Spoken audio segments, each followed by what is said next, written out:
Hello students, कैसे हैं आप सभी। आज हम लोग कक्षा 11 की मैथ की क्लास में नया टॉपिक स्टार्ट करेंगे, कॉम्प्लेक्स नंबर। कॉम्प्लेक्स नंबर यानी सम्मिश्र संख्याएं।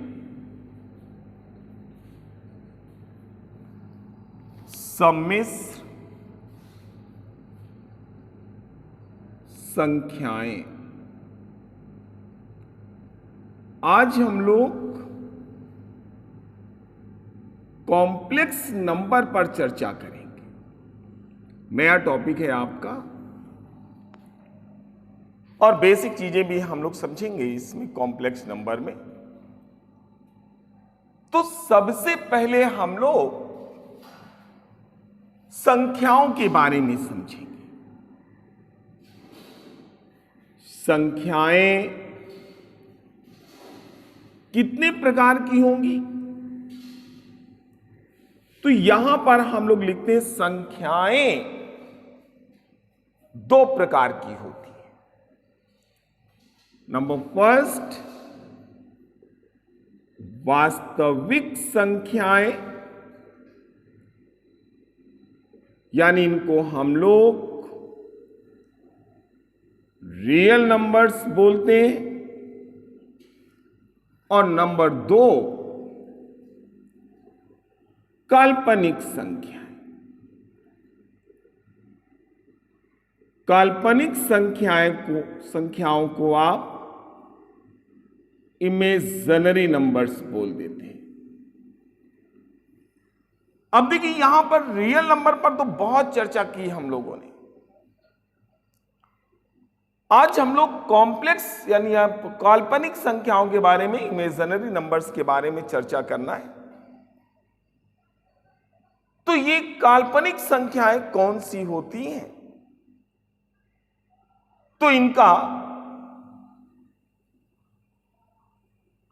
डिफिनेशन, इसकी काल्पनिक संख्याओं के बारे में, जैसे वास्तविक संख्याओं के बारे में आप जानते हो कि वे संख्याएं जिनका वर्ग धनात्मक, यानी जिन संख्याओं का वर्ग पॉजिटिव होता है, ऐसे नंबर्स को हम लोग रियल नंबर्स कह देते हैं। एग्जाम्पल के रूप में 1 2 3 माइनस में भी आप कोई संख्याएं ले लीजिएगा, तो वो सारे के सारे आपके रियल नंबर्स होंगे, क्योंकि यदि आप उन नंबर का स्क्वायर करते हो तो आपको पॉजिटिव वैल्यू प्राप्त होगी। अब यहां पर काल्पनिक संख्याओं के बारे में समझना है, तो हम लोग कहते हैं कि जिन संख्याओं का वर्ग ऋणात्मक होता है उन्हें आप रियल तो नहीं कह सकते। अब यदि यहीं पर हम लोग एक एग्जाम्पल लेकर चले, x square plus 2 is equal to 0, हमारे पास ये एक समीकरण दी हुई है और हम आपसे कहते हैं इस समीकरण को हल कीजिए। तो आप x square is equal to -2 रख देंगे, यानी इस समीकरण को x के वास्तविक मान संतुष्ट नहीं कर सकते, क्योंकि वास्तविक संख्या का वर्ग पॉजिटिव होता है और इसमें स्क्वायर आपका निगेटिव है। तो इसका मतलब जब ऐसी समीकरणें हम लोगों के सामने प्रस्तुत हुई, तो इनको सॉल्व करने के लिए एक नए नंबर से डिफाइन करने पड़े और वही आपके इमेजिनरी नंबर्स कहलाते हैं। यानी इमेजिनरी नंबर्स कौन से नंबर्स होंगे, तो इनको हम लोग डिफाइन करते हैं कि ऋणात्मक वास्तविक संख्याओं के वर्गमूल को हम लोग काल्पनिक संख्याएं कह देते हैं। यानी root of negative real numbers are called imaginary numbers. यानी यहीं पर यदि आप एग्जाम्पल लेकर के चलेंगे, यहीं पे आप इसको सॉल्व करिएगा, तो x is equal to plus minus root आप -2 रखेंगे आप। अब देखिए यहां पर ये -2 ये वास्तविक संख्या है, और वास्तविक संख्या का हम लोग ऋणात्मक वास्तविक संख्या इसका वर्गमूल लेते हैं, तो ये आपकी इमेजिनरी नंबर बन जाएगा, ये आपकी काल्पनिक संख्या बन जाएगी। तो इसको यदि हम लोग और डिफाइन करें कि काल्पनिक संख्याएं क्या होंगी, तो अंडर रूट के अंदर -3/2, अंडर रूट के अंदर -1, अंडर रूट के अंदर -4, ये सारे के सारे आपके ऐसे एग्जाम्पल्स हैं जो इमेजिनरी नंबर्स हैं, ये काल्पनिक है। क्योंकि आप इन नंबर्स का स्क्वायर करोगे तो आपको निगेटिव मिल जाएगा। यानी हम लोग यहां पर जानते हैं कि जैसे यहां पर आप अंडर रूट -3/2 ले रहे, तो इसको आप ऐसे भी लिख सकते हो अंडर रूट -1 अंडर रूट 3/2। यानी अंडर रूट -1 ये काल्पनिक संख्या की इकाई कही जा सकती है। यानी हम लोग अंडर रूट -1 को इकाई बोलेंगे, this is unit of the imaginary numbers. यानी हम लोग इसी संख्या को रूट 3/2 टाइम्स आई रख देंगे और लिख देंगे आप, जहां i is equal to under root -1।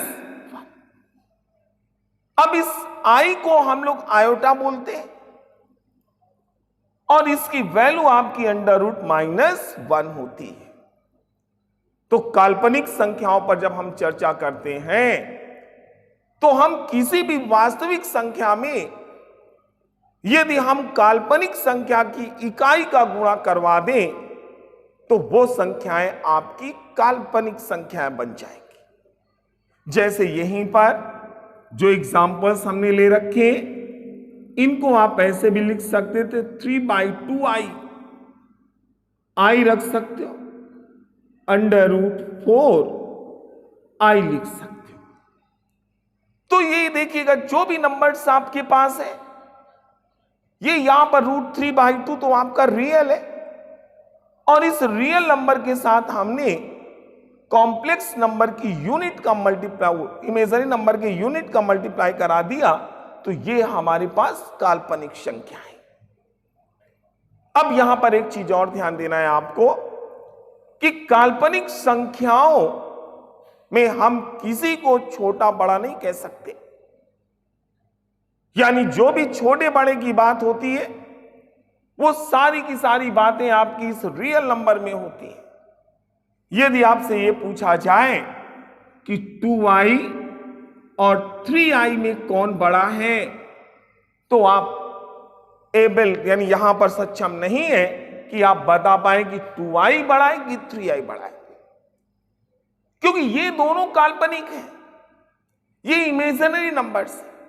और बड़े छोटे की बात हम लोग केवल रियल नंबर्स में करते हैं, इमेजिनरी नंबर्स में नहीं करते। तो यदि यहीं पर हम लोग आयोटा पर यदि देखें यहां पर, और i की वैल्यू जैसा कि हम लोगों ने अभी पढ़ा कि i की जो वैल्यू है ये अंडर रूट -1 है। अब इसका आप स्क्वायर कर दो, i स्क्वायर आपके पास -1 हो जाएगा।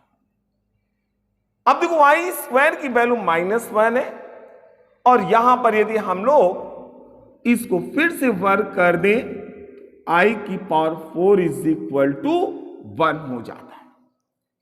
तो हमारे पास बहुत सारे प्रॉब्लम्स कभी ऐसे भी पूछ लिए जाते हैं कि आयोटा के ऊपर कोई पावर लगा करके आपसे वैल्यू पूछ ली जाएगी, तो आप कैसे सॉल्व करेंगे? आपसे पूछा जाएगा i की पावर 14 की वैल्यू बताइए, तो इसे आप क्या लिख सकते हो इसे लिख सकते हैं आप आई स्क्वायर की होल पावर 7, आई स्क्वायर की वैल्यू -1 की होल पावर 7, तो ये वैल्यू आपकी -1 बन जाती है। इसी प्रकार यदि हमसे पूछ लिया जाए आई की पावर -7 की वैल्यू बताइएगा, तो इसका मतलब हुआ 1/i की पावर 7 कर लिया। हम लोग ऊपर नीचे i का मल्टीप्लाई करवा दें तो ये i की पावर 8 हो जाएगी। i अपान इसको आई स्क्वायर की होल पावर 4 रख दोगे, i अपान इसकी वैल्यू -1 की पावर 4, i अपान ये वैल्यू 1 हो जाएगी, i बन जाएगी। तो जो भी प्रॉब्लम्स आपके पास i की पावर वाले होंगे वहां पर हम लोग इस आधार पर वैल्यू सॉल्व कर लेंगे, यूज करेंगे आई स्क्वायर इज इक्वल टू -1। तो ये बातें हम लोगों ने इमेजिनरी नंबर्स के बारे में देखा है। यहां पर ध्यान रखिएगा, कभी कभी आप लोगों के पास में इमेजिनरी नंबर की जो प्रॉपर्टीज हैं वहां पर प्रॉब्लम्स हो जाती हैं आप, तो आप डिफरेंसेस क्रिएट नहीं कर पाते कि रियल नंबर्स और इमेजिनरी नंबर्स में क्या डिफरेंस होता है। तो दोनों डिफरेंसेस आप क्लियर हो गए होंगे कि ऐसी संख्याएं जिनका वर्ग पॉजिटिव हो उन्हें हम लोग रियल नंबर्स कहते हैं, और जिन संख्याओं का वर्ग निगेटिव होता है उनको हम लोग इमेजिनरी नंबर्स बोल देते हैं। अब बात हम लोग आगे बढ़ेंगे, कॉम्प्लेक्स नंबर के बारे में समझेंगे। यानी अब हम लोगों को कॉम्प्लेक्स नंबर के बारे में समझना है। कॉम्प्लेक्स नंबर्स क्या होते हैं, तो हम लोग देखो यहां पर वास्तविक भी जानते हैं, काल्पनिक भी जानते हैं। तो हम लोग इसको डिफाइन करते हैं कि वे संख्याएं जो a प्लस IB के रूप की होती हैं, डिफिनेशन में लिखेंगे सम्मिश्र संख्याओं की, वे संख्याएं जो a प्लस IB के रूप की होती हैं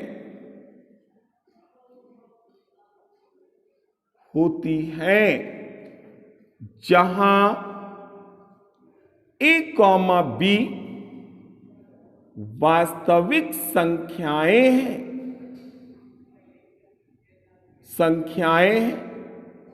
तथा i इज इक्वल टू √-।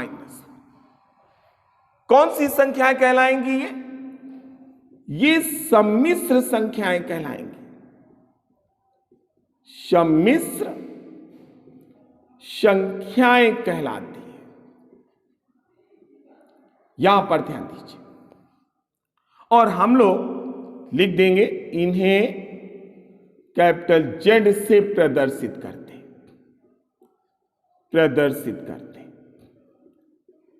यहां पर ये कॉम्प्लेक्स नंबर डिफाइन करते हैं। यानी यदि हम कॉम्प्लेक्स नंबर को सेट के रूप में डिफाइन करें तो यहां पर लिख देंगे C is equal to a plus IB such that a, B both belongs to capital R and I is equal to √-1। तो ये जो आपने सेट डिफाइन किया ये कॉम्प्लेक्स नंबर का सेट हो जाता है, ये सम्मिश्र संख्याओं का सेट होगा। अब देखिएगा हम लोग यहां पर लेकर चले, माना Z is equal to a plus IB, तो यहां पर a और b दोनों वास्तविक संख्याएं हैं, और यहां पर देखिएगा वास्तविक संख्या b में मैंने i का गुणा करा दिया, तो ये संख्या आपकी काल्पनिक संख्या बन जाएगी। तो यहां पर जो भी आपने कॉम्प्लेक्स नंबर लिखा वो a प्लस IB के रूप में लिख दिया, और यहां पर जो आपका a है इसको हम लोग वास्तविक भाग बोलेंगे, वास्तविक भाग, और इस भाग को हम लोग काल्पनिक भाग बोल देंगे, काल्पनिक भाग। यानी यदि हम रियल पार्ट आप Z आपसे पूछेंगे, A बताएंगे आप, और इमेजिनरी पार्ट ऑफ जेड हम आपसे पूछेंगे तो बी बताएंगे। यानी इस प्रकार से हम लोगों ने कॉम्प्लेक्स नंबर को डिफाइन कर लिया। Z is equal to A plus I B, तो यहां पर ए आपका वास्तविक भाग और ये भाग जो भी होगा वो काल्पनिक भाग बन जाएगा। हम लोग रियल पार्ट ऑफ जेड और इमेजिनरी पार्ट ऑफ जेड को डिफाइन कर लेंगे। अब यहीं पर देखो बात हम लोग थोड़ा सा और अपनी आगे बढ़ाएंगे। हम लोग बात करेंगे शुद्ध वास्तविक और शुद्ध काल्पनिक संख्याओं के बारे में। तो यहां पर देखिएगा शुद्ध वास्तविक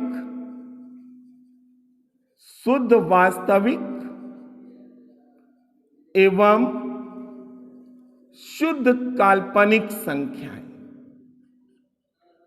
काल्पनिक संख्याएं। तो इसको हम लोग कैसे डिफाइन करते हैं? तो कहते हैं वे सम्मिश्र संख्याएं जिनका वास्तविक भाग 0 के बराबर हो। यानी यहीं पर हम लोग z is equal to A plus I B रख लेंगे। तो यदि यहां पर रियल पार्ट ऑफ z वास्तविक भाग 0 के बराबर है तो यहां से z इज इक्वल टू क्या मिलेगा?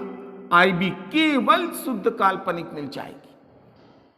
और इसी प्रकार हम लोग आई बी यहां पर लिखेंगे शुद्ध काल्पनिक,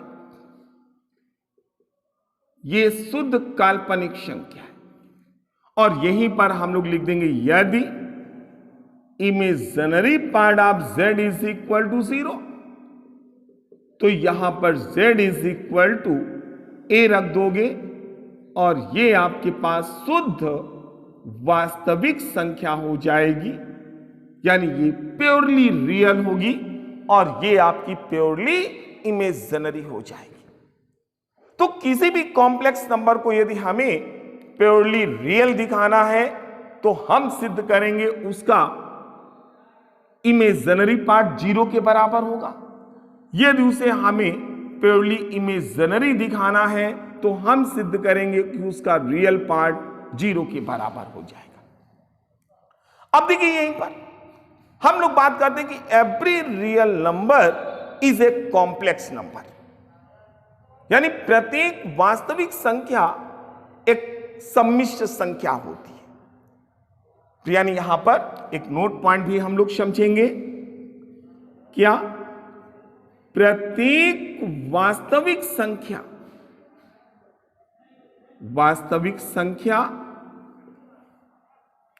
सम्मिश्र संख्या होती है। सम्मिश्र संख्या होती है। यहां पर एग्जाम्पल यदि हम लोग ले लें 2, तो 2 आपका रियल नंबर है ना, इसको आप लिख सकते हो प्लस 0 टाइम्स आई। अब देखिएगा ये आपके पास कॉम्प्लेक्स फॉर्म में लिख दिया गया। इसका वास्तविक भाग 2 है और काल्पनिक भाग 0 है। इसी प्रकार प्रत्येक काल्पनिक संख्या भी सम्मिश्र संख्या होती है, यानी every imaginary number is also a complex number. तो इस प्रकार से हम लोगों ने कॉम्प्लेक्स नंबर को डिफाइन कर लिया, सम्मिश्र संख्या को डिफाइन किया, इसे परिभाषित किया। अब हम लोग यहीं पर देखिए थोड़ी सी प्रॉपर्टी और आगे बढ़ाएंगे। हम लोग लिखेंगे, यहां पर मानकर चलेंगे। क्या मानेंगे? माना z is equal to a plus I B, z is equal to a plus I B, यानी एक सम्मिश्र संख्या आपने मान लिया। अब यदि इस कॉम्प्लेक्स नंबर को हम 0 मान लें तो हमारे पास कौन सी कंडीशन होगी? तो यहां पर हम लोग लिख देंगे यदि a plus I B is equal to 0, तो a इज इक्वल टू क्या हो जाएगा? Minus I B. अब इसका आप वर्ग कर दो तो वर्ग करने पर हमको क्या प्राप्त होगा? A square is equal to I square into B square. I square के स्थान पर वैल्यू रख दो माइनस का बी स्क्वायर, इसको भी आप इधर ले आओ। A square plus B square is equal to 0। अब देखिए यहां पर दो वास्तविक संख्याओं के वर्गों का योग 0 के बराबर है। अब दो वास्तविक संख्याओं के वर्गों का योग जब 0 के बराबर होगा तो यह तभी संभव होगा जब दोनों वास्तविक संख्याएं 0 के बराबर, यानी यहां पर हम लोग लिख देंगे a is equal to 0 comma b is equal to 0। यानी यहां से क्या डिसीजन निकलता है कि यदि कोई कॉम्प्लेक्स नंबर 0 के बराबर है तो उसका रियल पार्ट भी 0 होगा, इमेजिनरी पार्ट भी 0 होगा। यहां पर ध्यान रखेंगे, यानी किसी भी कॉम्प्लेक्स नंबर को यदि हम 0 के बराबर करते हैं तो 0 के बराबर करेंगे तो वो 0 के बराबर कब होगी? जब कॉम्प्लेक्स नंबर का रियल पार्ट 0 के बराबर हो और उसका इमेजिनरी पार्ट भी 0 के बराबर। यहां पर हमने a प्लस आई बी बराबर 0, तो a बराबर 0, b बराबर 0। a को क्या लिख सकते हो आप? Real part of z is equal to 0 और फिर imaginary part of z is equal to 0। तो यहां पर एक हमने कॉम्प्लेक्स नंबर की पहली प्रॉपर्टी देखी। अब बात करते हैं दो सम्मिश्र संख्याओं की में समानता देखेंगे, यानी दो कॉम्प्लेक्स नंबर आपस में कब बराबर होंगे। तो देखिएगा, समानता चेक करना है हमको। तो समानता कैसे चेक करेंगे आप? तो यहां से हम लोग लिख ले, माना Z1 is equal to A1 plus IB1 तथा Z2 इज इक्वल टू, ये लिख देंगे A2 प्लस IB2। अब लिखोगे यदि Z1 is equal to Z2 तो क्या होगा भाई? A1 plus IB1 is equal to A2 plus IB2। इसको भी आप इधर ले आओ, A1 प्लस IB1 माइनस यहां पर A2 minus IB2 is equal to 0। तो दो कॉम्प्लेक्स नंबर को आपस में सबट्रैक्ट कर रहे हैं आप। कब आप घटाएंगे? जब उनके रियल पार्ट से घटेंगे और इमेजिनरी पार्ट को इमेजिनरी पार्ट से घटा देंगे। अब देखिएगा, कोई भी कॉम्प्लेक्स नंबर मैंने कहा 0 के बराबर है तो उसका रियल पार्ट भी 0 के बराबर होगा, इमेजिनरी पार्ट भी 0 के बराबर होगा। अतः यहां से लिख दोगे आप A1 माइनस A2 बराबर 0 या A1 बराबर A2। इसी प्रकार B1 माइनस B2 बराबर 0 या हम B1 बराबर क्या लिख देंगे? B2। तो दो कॉम्प्लेक्स नंबर आपस में बराबर कब होंगे? जब उन कॉम्प्लेक्स नंबर के रियल पार्ट के बराबर हो और इमेजिनरी पार्ट के बराबर हो, तभी हम दो सम्मिश्र संख्याओं को आपस में बराबर कर सकते हैं। अब इसके बाद देखिएगा, दो सम्मिश्र संख्याओं को आपस में जोड़ेंगे। तो दो सम्मिश्र संख्याओं को हम आपस में कब जोड़ेंगे? तो यहां पर एक चीज ध्यान दीजिए, दो कॉम्प्लेक्स नंबर को हम लोगों को आपस में ऐड करना है। तो दो सम्मिश्र संख्याएं आपस में तभी जोड़ी जा सकती हैं या तभी जोड़ेंगे। देखिएगा यहां पर योग यानी addition of two complex number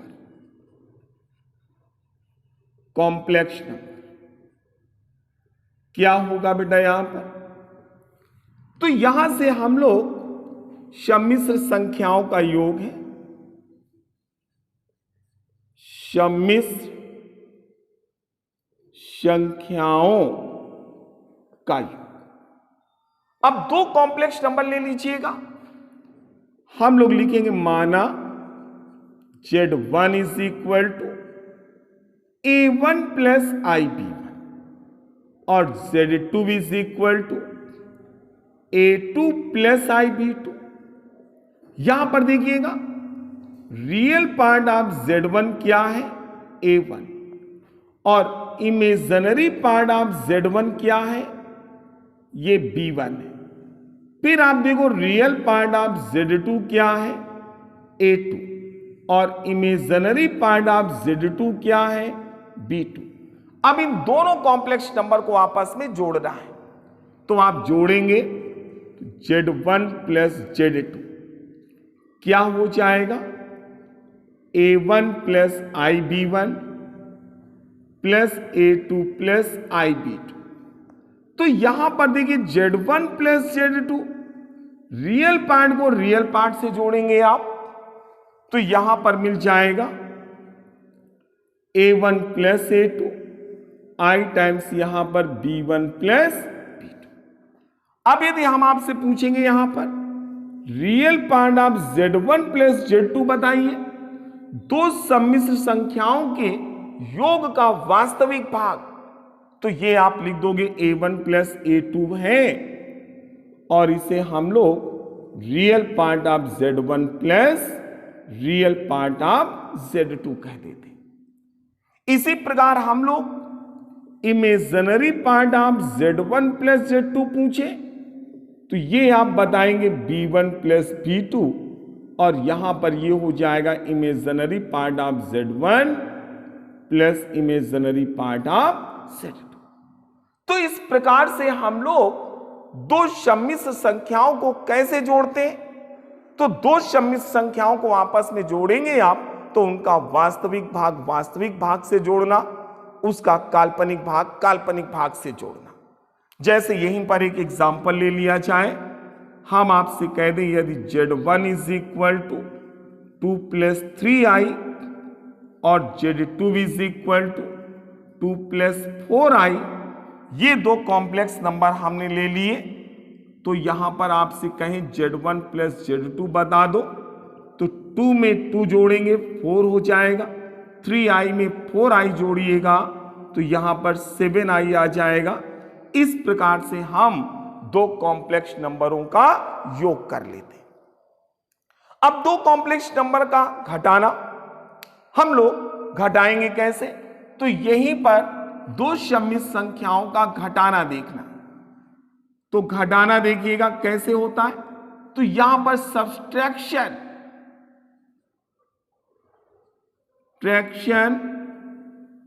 of two complex number, दो कॉम्प्लेक्स नंबर आपने ऐसे माने। अब की बार हमें Z1 माइनस Z2 चाहिए, तो यहां पर देखिएगा Z1 माइनस Z2, इन्हें घटाएंगे आप, ये हो जाएगा। तो real part of Z1 minus Z2 is equal to, इस प्रकार से हम लोग घटाना समझ लेंगे। यहां पर माइनस लगाते जाइएगा और यहां पर घटाएंगे आप, तो अंतर देखना है आपको। तो यहां पर आप जब घटा दोगे तो 2 से 2 कट जाएगा, 0, और यहां पर माइनस, तो ये वैल्यू माइनस I के बराबर। इस प्रकार से हम लोग दो कॉम्प्लेक्स नंबर को आपस में कैसे जोड़ते हैं और कैसे घटाते हैं, दोनों बातें आपको मिल गई। अब देखिएगा यहीं पर सम्मिश्र संख्याओं का जोड़ भी, गुणा भी हमें देखना है कि दो कॉम्प्लेक्स नंबर को आपस में मल्टीप्लाई कैसे करवाते हैं। तो हम लोग लिखेंगे यहां पर दो सम्मिश्र संख्याओं का गुणा। अब देखिएगा गुणा करवाएंगे हम, multiplication of two complex number. तो यहां पर हम लोग लिख दें, माना Z1 is equal to A1 plus IB1, फिर real part of Z1 A1 है, imaginary part of Z1 B1। इसी प्रकार Z2 is equal to A2 plus IB2।